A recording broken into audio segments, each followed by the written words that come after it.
Welcome to McPlum, simple solutions served daily. In this video, I will show you how to make a delicious smoothie bowl using a normal blender. First, gather your frozen fruit, a liquid base like almond milk, and any protein powder or supplements you desire. Ensure your fruit is truly frozen solid.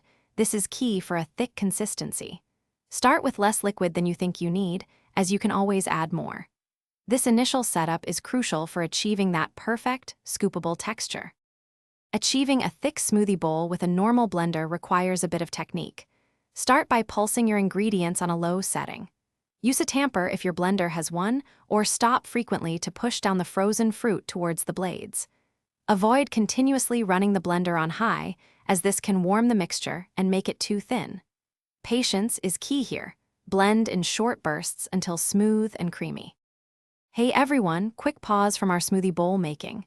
If you're enjoying these tips and tricks, please hit that subscribe button and give this video a thumbs up.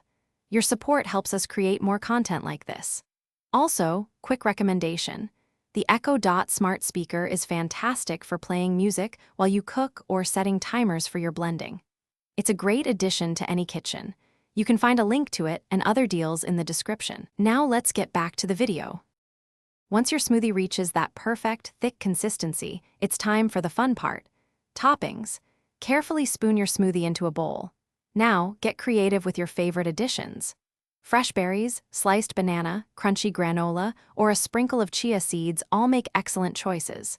A small drizzle of honey or a swirl of peanut butter can add a delightful finish. Enjoy your beautiful and nutritious creation immediately.